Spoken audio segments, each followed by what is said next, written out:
And now, please welcome our journalists, who in turn will welcome our candidates.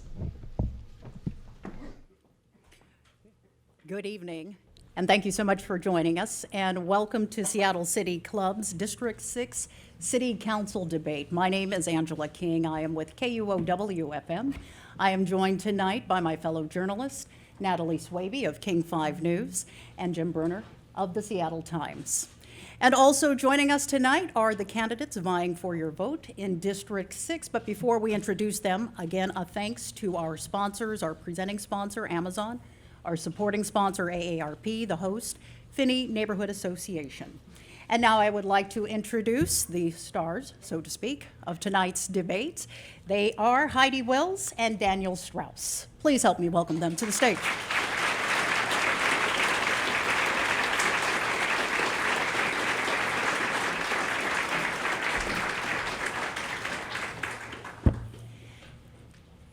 Now, as we get them prepared with the microphones, I would like to provide a quick introduction of each candidate at this time.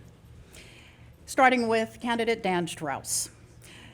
Candidate Strauss was born and raised in Ballard and brings decades worth of legislative experience to his District 6 bid. He has worked as the Chief Policy Advisor to outgoing District 7 Council member Sally Bagshaw and was a legislative aide to State Senator David Frocht. He's also worked with the Oregon State Legislature and the Alliance for Gun Responsibility.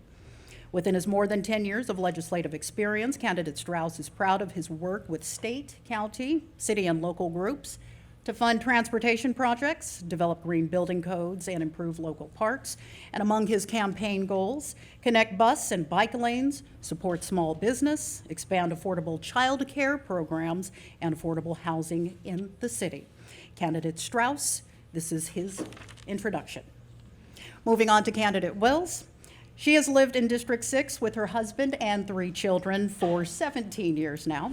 She was first elected to the Seattle City Council back in 1999, and during that time chaired the Energy and Environmental Policy Committee overseeing Seattle City Light. She's also served as a King County legislative staffer. Since then, she is the founder and executive director of the First Tee of Greater Seattle for 13 years, and this is a youth development program that teaches children life lessons and character building through the game of golf. And among her campaign goals, creating better mobility and more transportation choices, infrastructure improvements, public safety, improving local parks, environmental sustainability, affordable housing in areas that are able to absorb them. This is candidate Heidi Wells. Now, just a quick layout of the rules for tonight's debate. Each candidate will have 60 seconds to answer each of the questions presented by myself and my fellow journalist. That'll be followed by a lightning round where candidates will respond either yes, no, or waffle, and will do so by holding up a card. We do provide that option of waffle, just in case. And then we will finish the debate with a 90-second closing statement from each of our candidates. And just so the candidates know, your responses will be timed, and we will let you know when you have gone over that time. And again, to our audience members, if you could please withhold your applause until the very end. And again, just respect the rules that have been laid out by Seattle City Club. So now we begin with the question round. Each candidate, again, will have 60 seconds to answer. And the first question comes from Seattle Times reporter Jim Brunner. Hello. There's some sense, some people are looking at this coming election as somewhat of a change election. Obviously, we've had a number of incumbent city council members reading the polls and deciding not to run again. Candidate Strauss, given that you're an aide to a city council member, and candidate Wills, you yourself had been on the city council, albeit some time ago, what's your case that you're going to bring something new to the table, and what would that be? What new ideas or attitude would you bring to the council? You know, I think what distinguishes me is that I've served on the Seattle City Council. So I've done this job, and I don't feel like I can sit on the sidelines when there's so many issues facing our community, from affordable housing to mobility, to addressing the root causes of homelessness and taking care of basic services of municipal government. Since being on the council, I've been a small business owner, growing a business to 65 employees in our community. I'm a working mom. We haven't had a mom raising teenagers on the city council in this millennium, and I think that's an important lens to bring. And I've served as a leader in South Seattle, working with youth, directing a nonprofit in our community. These are all missing voices currently on the city council, and I think that it shows. And because I've been a leader in our community for 3 decades, serving the community on issues that really matter, I'm a problem solver and I'm solution-based. I can hit the ground running. Candidate Strauss. Yeah, absolutely. So my name is Dan Strauss. I was born and raised in Ballard. I went to Adams and Whitman, and I have a lifetime of understanding of where our community has come from. I've also got a really strong vision of where we can go in the future. Because I have had the opportunity to work at council, this is the shortest stint I've ever worked as a policy advisor in any of the 3 legislative bodies I've ever worked in. I know where the obstacles are. I know where the roadblocks are, and I know where the opportunities are to get things done. Oftentimes, stakeholders or departments or other offices will try and play tricks on the people at city council. And I've already had those tricks tried to be played on me, and I know how to get the job done starting on day one. I'm the turnkey candidate, and I know where we can move through the obstacles to get the solutions for you as residents of our district. I was born and raised here, and I look forward to shaping the future of our community. A quick follow-up, and partly because we got a number of questions along this line. There was some dissatisfaction with the outgoing council member, Mike O'Brien, in this district. And could each of you speak briefly to how you think he maybe could have possibly served his constituents better, or is there something that you would do that he did not? I've been doorbelling a lot in District 6. I've hit over 21,000 homes in our community, and people are deeply dissatisfied with this city council. I think that they feel as though their voices don't matter and are not being heard. I think that there's a lot of polarization happening on a whole host of issues, including public safety and addressing homelessness with real solutions.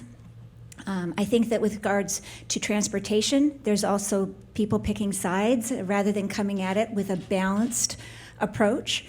So I feel that it's important to be a convener, to listen to all stakeholders, and I have broad support in my campaign from labor, from business, from progressive leaders in our community, and I think it's important to bring that perspective and also that experience to the table to bring people together. And Candidate Wills, could I have you specifically address the issue of what you would do differently than what Councilman Mike O'Brien had done? There was legislation called Shelter in Place to allow people sleeping in tents in our public parks. I think that that's problematic. I think that it's unsafe and unhygienic for people living in those conditions and for the people living around them. And I think that we need to rely on the navigation team, which is the only tool the city has to bring services to people who are most vulnerable in our community and get them into housing so they can move on with their lives. Thank you, Candidate Wills. Candidate Strauss. Yeah, absolutely. So, I share a lot of the same values as our current council member, and I do things very differently. The environment is extremely important. I got hit while I was riding my bicycle by a driver, and I understand the importance of having protected bike lanes in the right places to have a connected bike network. These are things that we need to address today as our city, and I do them very differently. That's why on day one of this campaign, I said that I would open a district office, because you don't need to go downtown to have your voice heard. You don't need to go downtown to have the services the city provides at your doorstep. And that's something that I want to do as your next council member, is to be available to you whenever you need to either speak your mind or receive services, navigate the city's bureaucracy. It can be a very cumbersome bureaucracy, and I want to be there to serve you. Look, when we're talking about natural gas. This is the latest proposal by the council member. You don't just run at things straight on, like we saw in these last couple weeks. There is a process that was outlined at the state level on how you bring in stakeholders, how you have conversations, how you call people in to solve the problems together. And that's how we should be doing things. Look, just because I share the values with them doesn't mean that I share the process. I think that we need to work collaboratively as a community and have everyone sitting at the table to find the solutions that works for all of us. Thank you, Candidate Strauss. Moving on to our next topic, and Candidate Wills, you briefly addressed this, but we will begin and address this question to Candidate Strauss first. You've both talked about the urgency to address Seattle's homeless crisis. What do you see as the biggest issue currently being neglected by the city, and what's one idea that is different that you plan to bring to the table to solve the issue? Candidate Strauss, please. Great, thank you. We need to have a housing first approach, and that means bringing people inside 4 walls, a door that they can lock that's connected to the services that they need, whether that's managed encampments or transitional housing. We know that we need to stabilize folks and connect them with the services so that we don't continue having folks fall into crisis, intervening with them, and then them falling back into crisis and going in a circular manner and continually re-intervening with people. We need to stabilize people and get them the services that they need. That's for chemical dependency, that's for mental health. Folks need to be able to feel comfortable, safe, in a warm and dry place because the current system that we're engaging with isn't working. We need permanent supportive housing, and we need affordable housing. When we talk about the navigation team is only as successful as the services that we have to offer. And we currently don't have enough places for people to come inside to be warm, safe, and dry and connected to the services that they need. Candidate Wills. We know that the system is too fragmented, and it's even hard for caseworkers to navigate the system. The city needs to work more collaboratively with regional and state leaders to address the root causes of homelessness. We need to rely on the state for more funding for mental health. We are 49th out of 50 states on how much we are spending on mental health. That's unacceptable. We need to have more mental health counselors in our public schools. We need to start early with youth. 1 in 3 kids are showing signs of anxiety disorder in our schools, and numbers we've never seen before. We also need to work with the county to provide more treatment on demand. Now, if someone would like to seek treatment, it's very difficult to find treatment on demand. We know what the solutions are. We also need more short-term solutions of modular homes and more long-term solutions of permanent supportive housing. But people deserve a plan from regional leaders to know how we're going to address this with a continuum of care so we can really help the people most vulnerable in our community. And I'd like to ask a follow-up question of each of you. Please, as briefly as you can respond, we would appreciate it for time's sake. Is the city currently using tax revenue properly to address this issue? There's always efficiencies to be found, and we need to continue looking at those efficiencies. We need to have performance-based metrics, and we need to make sure that those metrics are correct. Because just saying, bringing somebody who's living on the street into a house, it doesn't necessarily work like that. We need to make sure that our metrics do look at how we are graduating people out of the situation that they are in into the home that they are in. We need to have performance metrics so that we can identify which programs are working well and which ones aren't, and continue to fund the ones that are only working well. Candidate Wills. When I was on the city council, we were spending about $10 million to address homelessness. I was vice chair of the Housing and Human Services Committee. Now the city is spending $94 million. And I think people would like to have more accountability and transparency with that spending. They want to know what's working and what's not. We need and deserve data-driven solutions so that we're really helping people who need it most in our community. Thank you.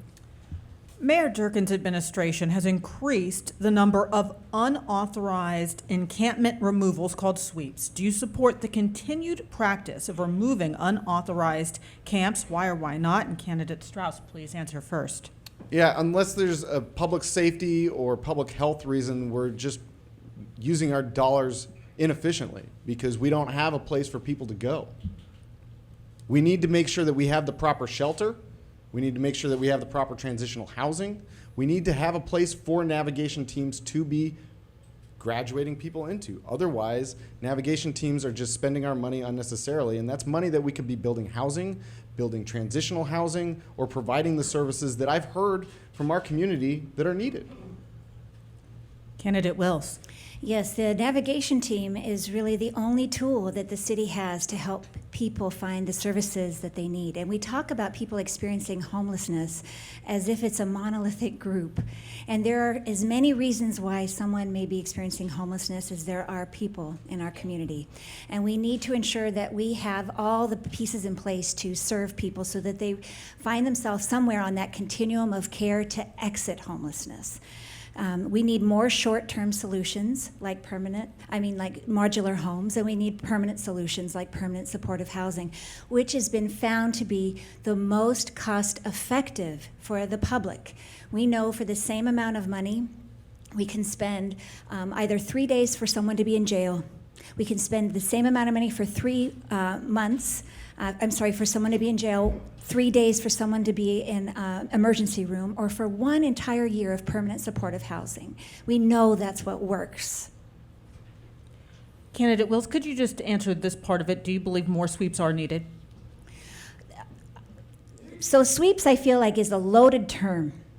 And I think what's needed is people moving out of homelessness into a continuum of care to find themselves exiting homelessness. And we know what works, it's permanent supportive housing, and we know until we have enough permanent supportive housing for the people who need it, we need temporary housing, we need 24-hour, 7 days a week shelter for people, we need low barrier shelter for people, we need places where people can bring their pets and couples can go.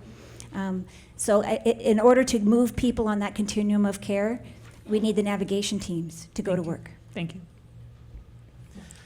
According to the King County Medical Examiner, in 2014, 87 unsheltered people died in King County. In 3 years, by 2017, that was up to 169 deaths, while the unsheltered population rose by 76%. Can you describe what your response would be to this emergency? How would you reverse this trend, and how quickly? Candidate Strauss, you can go first. Yeah, we need to build more housing. We need more affordable housing, and we need more permanent supportive housing. We know that 50% of the area median income is about $38,000. The kids that I grew up with here in our community can't afford to live in our community. I can barely afford to rent in my community. My parents are still homeowners here. I'm a renter. So we need to make sure that we're not leveraging all of these tax dollars on property owners and sales tax, and we need to build this housing. That's in part why mandatory housing affordability was so important. It's why the Housing Trust Fund from the state was funded at historic levels. We need to build deeply affordable housing that's 30% to 60% of the area median income. And we need to have permanent supportive housing so that people who are chronically homeless don't continue to fall into that cycle. People are dying in the streets, and we seem to be fiddling our thumbs. We know the number of people experiencing homelessness on our streets have disabilities, that they're veterans, that they're people experiencing mental illness, and they are utilizing our emergency rooms in high numbers, which is costly to the public because they don't have any alternatives. We know that permanent supportive housing works, that people need caseworkers so that they are met as the client where their need is. I've had an opportunity to tour a number of permanent supportive housing places in our community. DESC has a wonderful one called Estelle in South Seattle. Everyone deserves to be safe, warm, and dry, and to have health care, and to be warm at night when they sleep, and not worry about someone stealing their belongings or harming them. And we know permanent supportive housing is what's needed in order to address the root causes of homelessness. All right, moving on to our next topic, specifically addressing public safety, which kind of bleeds into the prior subject matter. The Seattle Police Department is struggling to hire and retain police officers. Exit interviews suggest officers feel caught in the middle between complaints from members of the public and the city's efforts to not criminalize homelessness. They also say they don't feel supported by Seattle officials and council members as well. So how would you bridge this perceived gap, real or perceived? I will address that question to candidate Strauss. Yeah, thank you. We need to hire more police officers. I mean, that's something that we all know. We can look at the statistics. We can look at the data. We know that we need to have more police officers. We need to have more police officers walking the beat, having relationships with the people in their community. And that goes for the council members as well.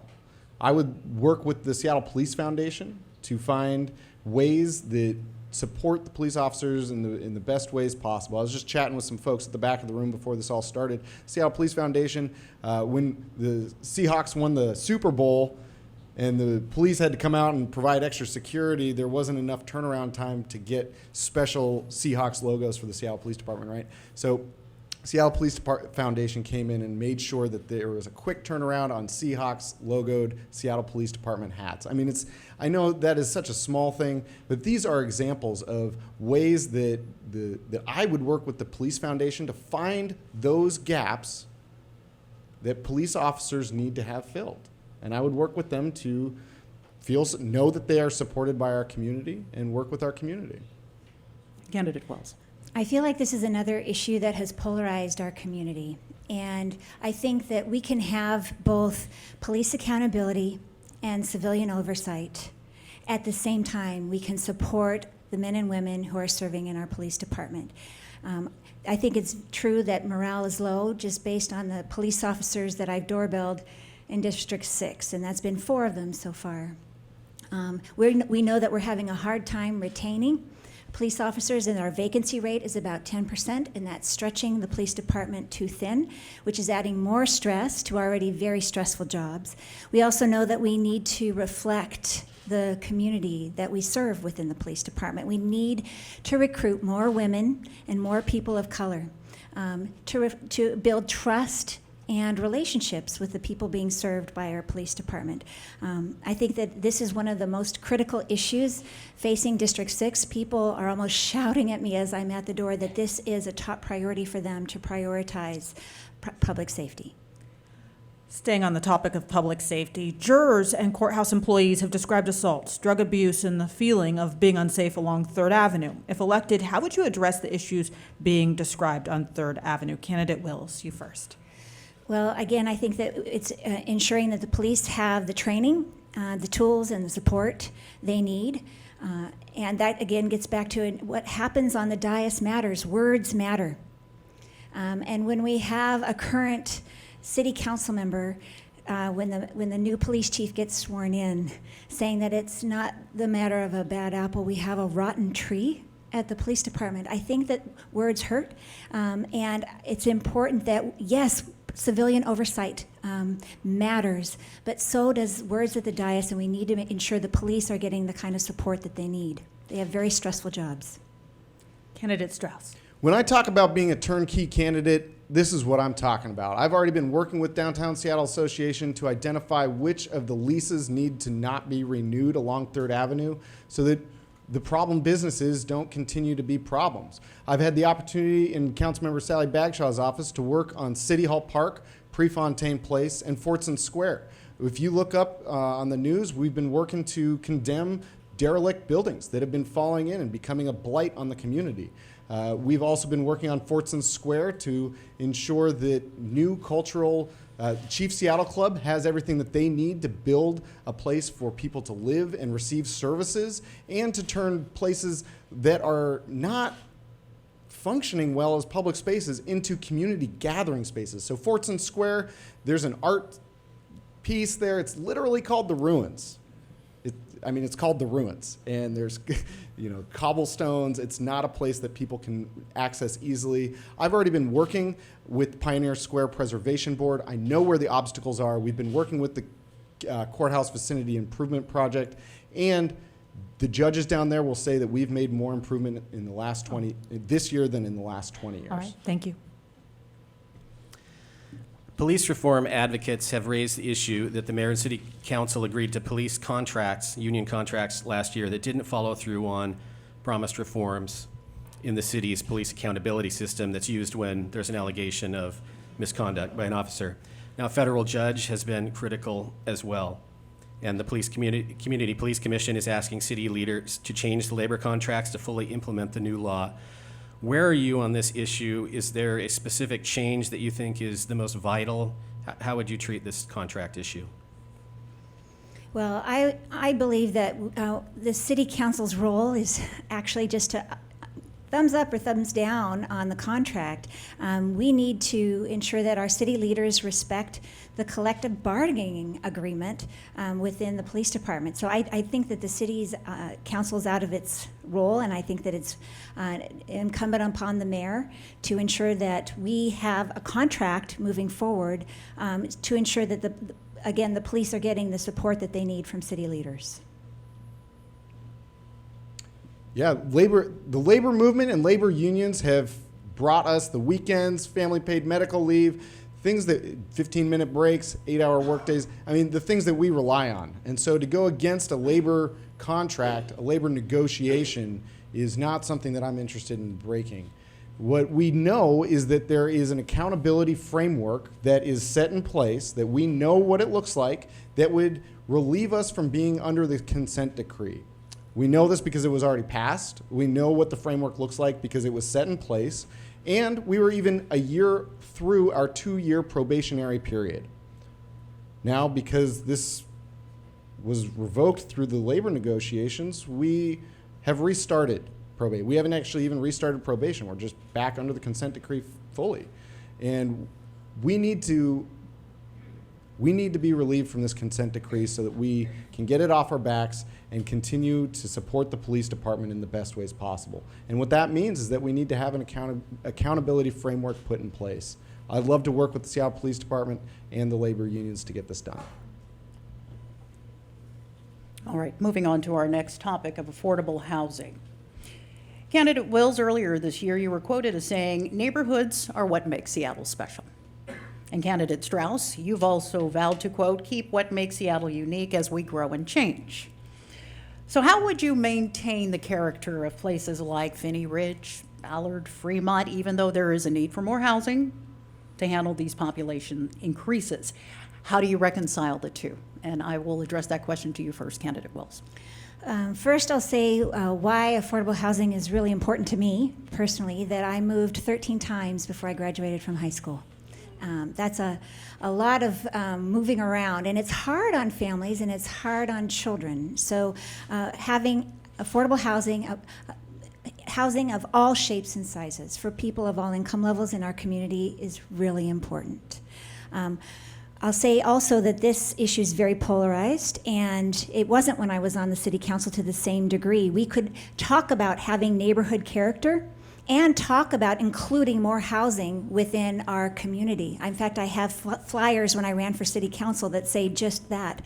But I think in order to get there, we need to involve the community in those conversations, and people have not felt like they've had a meaningful voice in those conversations. I would like to bring back neighborhood planning. When I was on the city council, it was a very robust process under Jim Deers' leadership within the Department of Neighborhoods. We need more housing in our community, and I think that's the best way to get there. Candidate Strauss. Our community has changed so much. I mean, I learned to park in the Denny's parking lot. The dentist that I've gone to my entire life is now replaced with the Valdeck apartment condominium on 56th and 17th. The Lutefisk factory that I had my 18th birthday party in is now the Vic apartment buildings. Our community's changed. Sometimes it feels like I'm walking through a ghost town of only seeing the ghosts of yesteryear. And you know what's also changed is the vibrancy of downtown Ballard. I've never seen this many headlights and taillights. When I was growing up, you could take a successful business and put it on Market Street and it would fail in 3 months because the only thing that was down there was Lombardi's. And what we see today is you can't find enough space for the new businesses to come in and pop in. And so we need to have affordable housing because, as I said, the kids I grew up with can't afford to live here. I have a good job that works for the city representing the interests of our community, and I can barely afford to live here. And so we need to have more rent-restricted units so that you're not paying more than a third of your rent. This is through public development authorities such as Capitol Hill Housing and Public Development Authority in our community. All right, thank you. And forgive me, a follow-up question, because part of the argument about affordable housing and one way to address that is through upzoning. In 30 seconds, could I have each of you follow up with how do you feel about upzoning and where specifically do you think it would apply in the neighborhoods that you represent here in District 6? 30 seconds each, please, starting with candidate Wills. You know, that gets back again to what I'd like to say about neighborhood planning. I think that people are frustrated that one-size-fits-all upzoning is not necessarily the best solution to include more housing opportunities in the city of Seattle. I'm from Lake City. There's many parts of Lake City where people would like to have more height. There's places in South Seattle where I've worked for the last 13 years that people would like to have additional height as well. And that's close to transportation centers where it really makes sense to have more density. And I think that there's also parts, okay, time up, but I think we should include neighborhood planning in these conversations. Thank you, candidate Wills. Candidate Strauss. Yeah, we need to have more density in our communities, and we need to protect the vibrancy of our communities. And so that means that we need to have transportation. The false narrative is that we have a transportation network, we have the sewer systems, we have the infrastructure that goes along with this increased density. When I talk about the old Denny's on 15th and Market, why didn't we go higher? We could have required more affordable housing to be put in place, or these in lieu fees that should also be used in our communities and not just filtered out to other places. Time. Thank you very much. All right, we'll keep talking about transportation. Do you support creating more protected bike lanes at the expense of taking away parking availability for drivers? Candidate Strauss, we'll start with you. Yeah, absolutely. So I'm going to talk about transit-only lanes and protected bike lanes. I shared a little bit earlier that when I was hit by a car while I was riding my bike, I spent 48 hours in the ICU and in the ER. So 36 hours in the ICU and 4 days at Harborview. Statistically speaking, I should not be alive. That's why I'm always smiling, because every day is a bonus day. And so when we look at protected bike lanes, we need to have a connected network, because nobody's going to use one section of protected bike lane that pops you out into a very busy intersection that is very dangerous for you to navigate, only to maybe jump back into another protected bike lane area. What we know, 5 years ago, parking in front of small businesses was critical, because we didn't have the amount of people living in our community that was needed to be able to support those businesses. That's changed. We know that with a busload of people will serve more customers than a couple cars parked out front. Thank you. Candidate Wells. Yes, I'll start by saying I'm an avid cyclist. I've bicycled across the country, and I got around solely by bicycle in the city of Seattle until my children were born. We absolutely need to have more protected bike lanes in our community, and that's probably one of the reasons why 3 times as many people who choose to cycle are men than women. And we need to ensure that it feels and is safe. At the same time, we need to have a balanced approach. I think that we've had too much polarization on this issue, and we need to recognize that not everyone can cycle. There's a number of people who have disabilities or might be too old, or families carting children around our community, so we need to ensure that we have a balanced multimodal approach to be able to get around our community. I've been on the board of Transportation Choices Coalition, and we know that we need to provide more choices for people so that they can also get around our community without a car. Follow-up, and Candidate Wills, I'll start with you here. Where would you put a protected bike lane? Give me a specific location where you see the need in this district. One idea that I've been advancing, I'm glad I get this opportunity, is I've been advancing the idea of an elevated trail along Shulshul. And part of the reason for that is I voted to have an extension of the missing link on Shulshul. But I have come to see how much polarization there is on that community that it has not moved forward in the 16 years since I voted on that issue. And I'm hoping we can have a win-win solution that protects the maritime and industrial community, as well as protected lanes for our cycling and recreational community with an elevated trail. Thank you. Candidate Strauss. We look at the bicycle master plan and the implementation plan, and it is years and years behind schedule. And this is why bicycling in our community is so dangerous. We need to follow the recommendations from that plan. When we look at our, and that includes 4th Avenue downtown, That includes connections to the Seattle Center and includes places throughout South Seattle. When I look at, Ballard, it's not only do we need to complete the missing link, we need to have additional protected bike lanes in addition to it. Because as we continue to see emerging technologies, electrified mobility, whether it's bikes, scooters, solo wheels, longboards, we know that these are going to be the modes of transportation that are going to be using these protected bike lanes. So we're going to need them throughout the city. Thank you. Staying on transportation, for an extra $450 million, Sound Transit says it could build a central Ballard Tunnel and underground station. Do you support that option, or do you support some of the less expensive alignments, such as along 14th or 15th Avenue, or an elevated bridge and station? And how would you pay for it? Candidate Strauss. Go ahead. Yeah, so just to clarify that $450 million is a tunnel no matter where it goes, whether it's downtown Ballard or on 14th, 15th. And so what I can tell you is being staff on Sound Transit 3 at the city, I know all of the conversations that have already happened. I know that Sound Transit will try and say, oh, we didn't say that 3 years ago. And I can tell them, yes, you did. These are the ways that you hold the feet to the fire to ensure that we are getting what we paid for.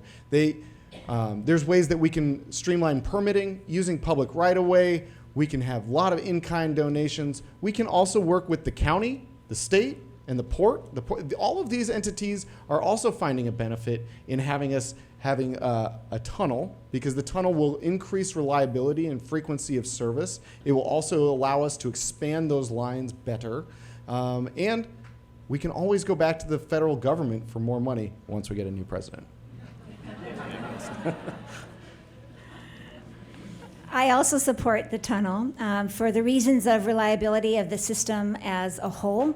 But I think that how to pay for it is the crux. And just like we renovated Ballard Locks with help from our women senators, I think we also need to look to them for help from the federal government for this system as well.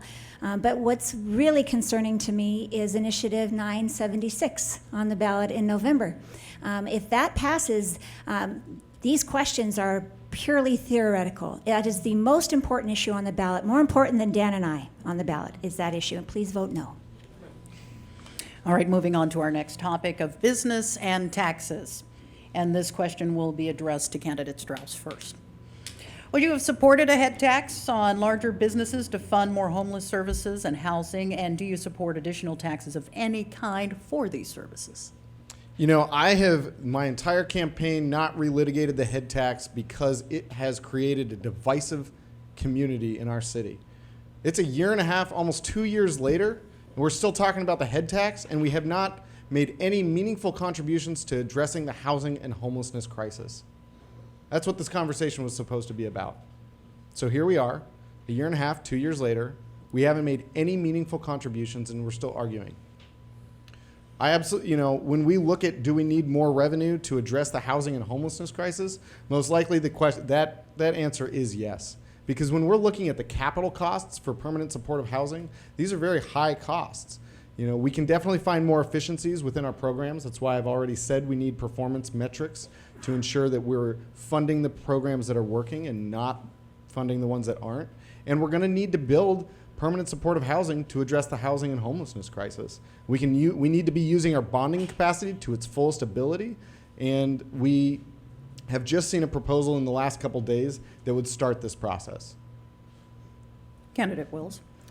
No, I don't support the head tax or bringing back the head tax, but I think that the question really is, do we need more funding so that we have permanent supportive housing to address the root causes of homelessness? Yes. Can Seattle solve this crisis in a silo? No.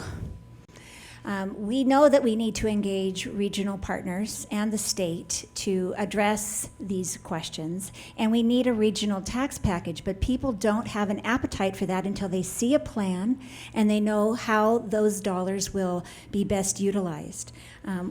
I think the problem with the head tax is that it got called the Amazon tax, and there were many small businesses and family businesses that would have been affected by that. Uwajimaya, Dick's Drive-In, Dunn Lumber, Fisheries Supply told me that they would have moved out of the city of Seattle, and they're an important part of the ecosystem of the maritime industry in Ballard. I think that we need to think about this holistically and what the effects and consequences are. And just a quick follow-up, given the examples you gave of businesses that would have been affected, to you, Candidate Strauss, would you support any type, if you were to support these types of taxes, not specifically the head tax, but what types and what size of business would you think that would be best applied toward? You know, I would like to see the proposals before me, before I'm answering questions in theoretical fashions, and I'll use the example just from this week. The Lyft and Uber tax is a great way that we can generate just as much, if not more, dollars than the head tax would have generated. And what this does is it creates worker protections, makes sure that drivers are receiving the minimum wage that we've already passed here in the city, and we've got dollars to fund transportation projects and build housing. Thank you very much. We'll start with Candidate Wills on this question. Do you believe City Council is too accommodating to Amazon or too hostile? And can you give an example? I think that's another polarized issue in our community. We could just keep ticking them off. I would say that the City Council, of course, needs to work with businesses of all sizes in our community that are employing people who live in our community, raising families in our community. And to demonize any business is not going to produce anything constructive. And I think that that's why it's important to have people on the City Council who can work with all stakeholders, who can work with business, who can work with labor, who can work with our regional partners. I've worked at King County for 6 years. I think it's important to be able to engage the broader region on these questions because it's not for Seattle to solve these challenges in a silo. Candidate Strauss. Can you repeat the question? Sure. Do you believe City Council is too accommodating to Amazon or too hostile? And can you give an example? Yeah, so I mean, I would agree with my friend standing next to me. That's a question that doesn't really get at the root of the city's problems right now. You know, when I was in AmeriCorps serving low-income communities all across our nation, it was in 2008, 2009, after the last recession, and I saw communities all across our nation foreclosed. I mean, this was like the areas of Greenwood and Finney Ridge, that entire swath of land foreclosed. Here in Seattle, we saw a slowdown. We didn't have entire communities foreclosed. We did have foreclosures occurring. And so, you know, there's benefits. And at the same time, our problems today are because of our success. The reason that there's a housing affordability crisis is because there are a lot of high wage earners in our community.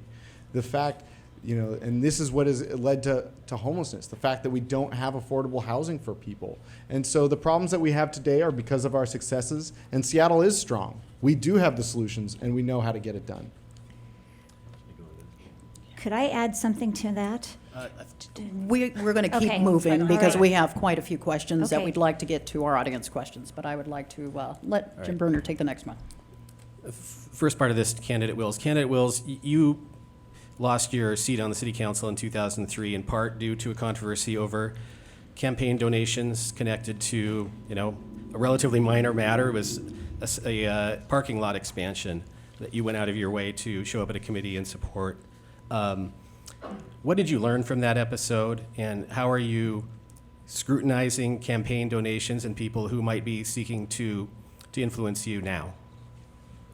I would say that I'm really glad we have a democracy voucher program, which I've embraced, and I have succeeded early in qualifying for the most democracy vouchers in the race.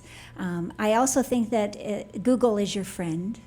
So I didn't know who the Curlicaccio family was, nor their relationship to Governor Al Rossellini, because this was all pre-Google. This was 16 years ago. So I've learned to ask better questions since then. But I'll also say that there's a lot of misinformation out there about what this issue is about and what it's not about, and that I'm happy to talk with anyone who has any concerns about this issue. My cell phone is on my website. And that also, if you have any concerns about my judgment or character, that people who I have worked with and have known for decades are supporting my campaign, from Ron Sims to Gary Locke to Bob Ferguson. I think what's most important is that what I've learned since then as a working mom, a small business owner, and nonprofit director, those are the experiences that I also bring to the table. And candidate Strauss, just slightly Yeah. different for you. You have a different history.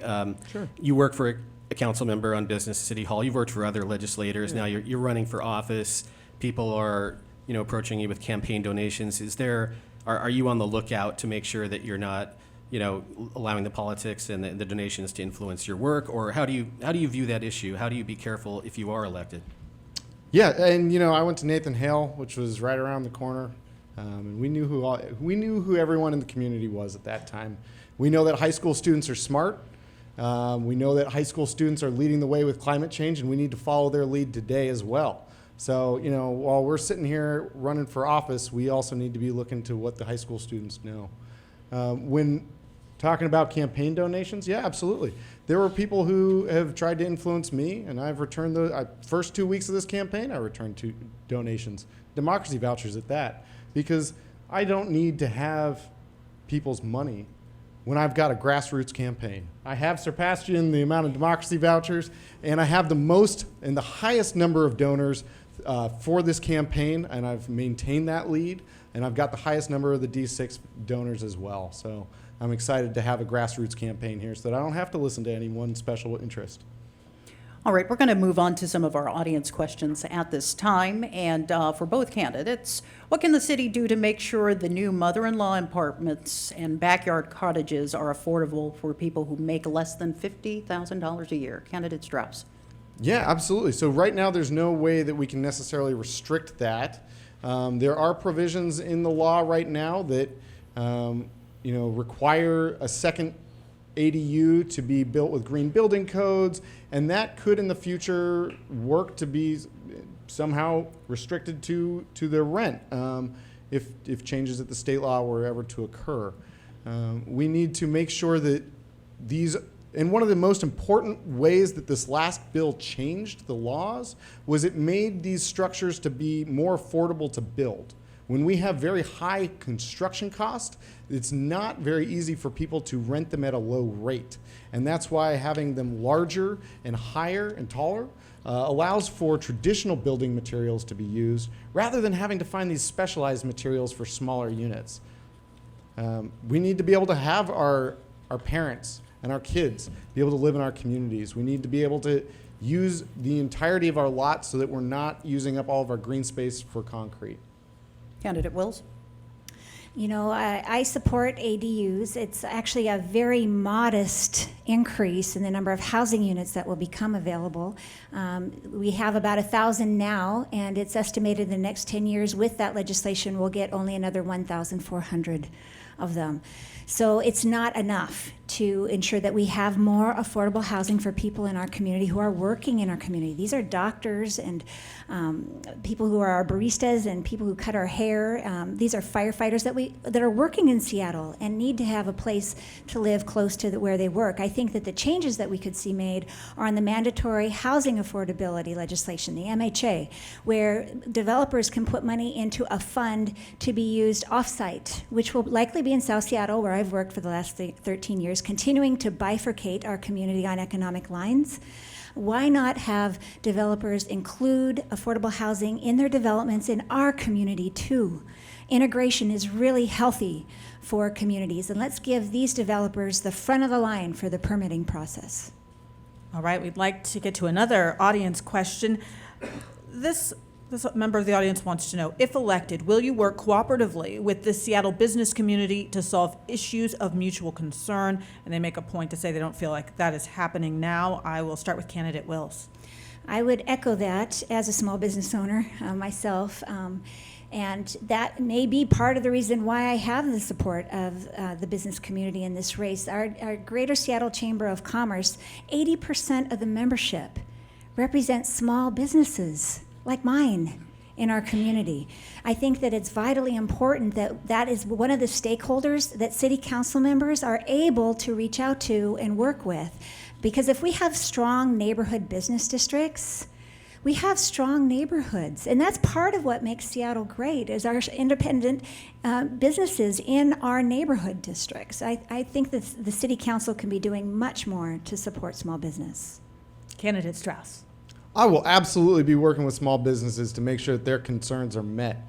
My entire life, I've been going down to I had lunch today at the Other Coast Cafe in downtown Ballard. I have coffee down there all the time. I mean, this is my community. These are the places that I have been a customer at longer than some of the other folks that were running in this race before have been part of our community. And so, it's really important for me to be accessible. And that's why I wanted to open a district office so that people don't have to figure out how to get downtown, find parking, or use the bus for the first time and navigate into City Hall to get through all the closed doors just to find me. That's why I'm going to be in community, working with our small business owners, working with our neighbors to address the most critical problems that they face. Thank you, Candidate Strauss. Not sure we got this question specifically from the audience, but I was down at Seattle City Hall yesterday, and I saw a lot of teenagers who would probably like you to answer this question about what would a Seattle Green New Deal look like? What realistically could the city do along the lines of a New Deal, and what is out of the purview of a city Green New Deal? Candidate Wills. I was there too. And that was the climate strike led by youth who were by far the most powerful speakers with thousands of people in attendance. I was the champion for climate protection when I was on the city council 20 years ago. And this is the issue that has called me to public service. I started the campus recycling program at the University of Washington when I was student body president. I pushed through the UPass bus pass program so every student would have a bus pass on their ID card. We know moving forward that what's important is transportation in order to lower our global warming footprint in this community. So we need to vote no on Initiative 976. We also know that we could electrify this city through Seattle City Light, which is net neutral for greenhouse gases. That's the legislation that I wrote. I also pushed forward renewables like wind power. I helped create the Green Power Program, which you can help fund solar projects in our community when you pay your utility bill. I've served on the board of Climate Solutions for over 10 years. I have the support of the Sierra Club. I think it's important to the people of District 6 that we have a climate leader representing us on the City Council. Candidate Strauss. I've known my whole life the importance of climate change. No one ever had to convince me. And it's really nice to see the youth of our community holding us accountable, because it's true that for me and for them, we may not, this world could very well burn in our lifetime. And that's why for me, everything that I do, all of my policies are put through a climate perspective.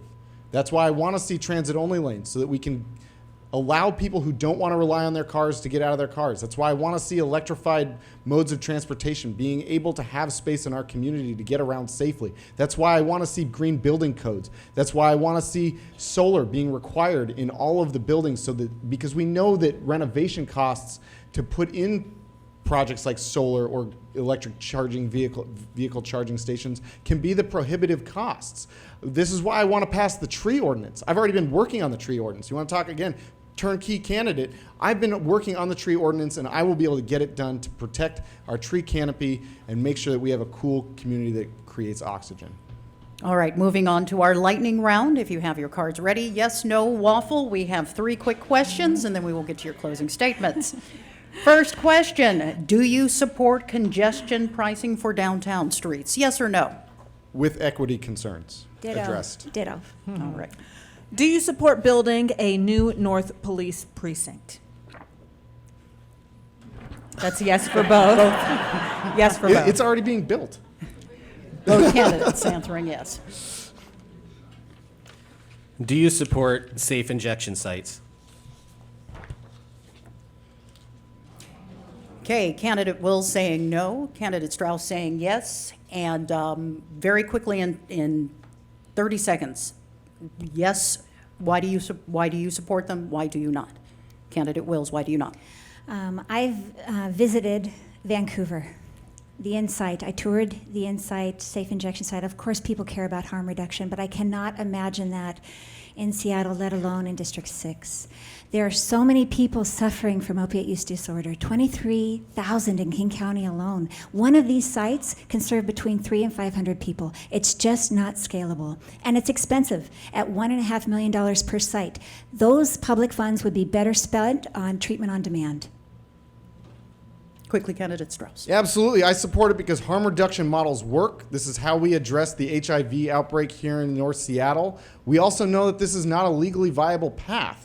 And so this is a conversation that we're having in a vacuum where this is not actually going to exist. When the King County Heroin and Prescription Opiate Task Force approved this proposal unanimously, we saw that 2 sites would be located. This would not likely be located in our community. And we know that using the dollars that are already set up to fund harm reduction models, medically assisted treatment, this is how we're going to serve our community. Addiction is a disease All right. that can be dealt with medical interventions. Thank you, Candidate Strauss. Your closing statements at this time. We will begin with you, Candidate Strauss. Yeah. Thank you for having me tonight. As I said, I was born and raised in our community. I went to Adams Elementary and Whitman Middle School. I want to funnel our growth so that we can have an equitable, sustainable, and affordable city that works for everyone, whether you just moved here this year or you've been here for 4 generations. I've dedicated my life to public service. I've served in AmeriCorps. I served in soup kitchens while I was in college, and I've continued to serve our community here through my decade of policy experience and writing advocacy manuals so that everyday people can influence their legislators. We've talked about addressing homelessness. I've had a consistent position for the last 7 months of this campaign. I'm glad to see my friend next to me walking away from talking about sweeps and start talking about permanent supportive housing. I think the quotes that we heard about the 3 days at Harborview or 3 months in jail, that was my Facebook post yesterday, so I'm glad that we're both on the same page about that today. I'm here to serve our community, and I've been delivering for our community since I was delivering the Ballard News Tribune. I know where the opportunities and the roadblocks are at City Hall. I know how to get this job done. I'm not going to have the same tricks played on me as somebody who's new to the community, new to council. And I'm very much looking forward to serving you. And that's why I want to open a district office, so you don't have to go out of your way to find me, so that I'm always accessible to you. Thank you for your support, and I look forward to earning your vote. Candidate Wells. I'll just mention quickly, Dan, that I didn't get that from your Facebook page. And I happened to be at the Plymouth Housing Group luncheon supporting that really important organization which builds permanent supportive housing in our community yesterday, where they talked about that. I was walking with my daughter recently when she said something that really struck with me. She said, "Seattle's the most important city in the world." I think so, but I asked why she did, and she looked at me like it was obvious. And she said, "Because we live here."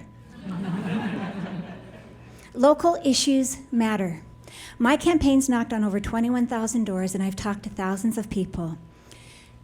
People's dissatisfaction with this city council is palpable. People are almost shouting, prioritize core services, public safety, clean parks, open community centers, better transportation, more affordable housing, and effectively addressing the root causes of homelessness.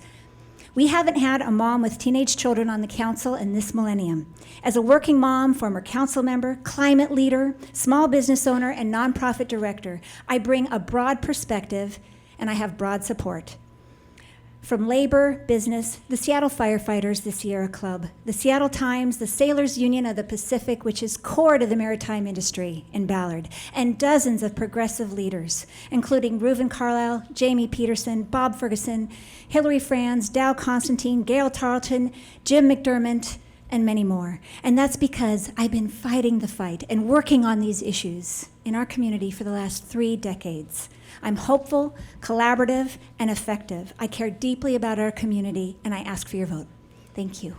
And that concludes tonight's debate. Thank you for watching Seattle City Club's District 6 City Council debate. Thank you to our candidates, Heidi Wills and Dan Strauss. And thanks again to our sponsors, presenting sponsor Amazon, supporting sponsor AARP, and our host sponsor, the Finney Neighborhood Association. And thanks to all of you for attending.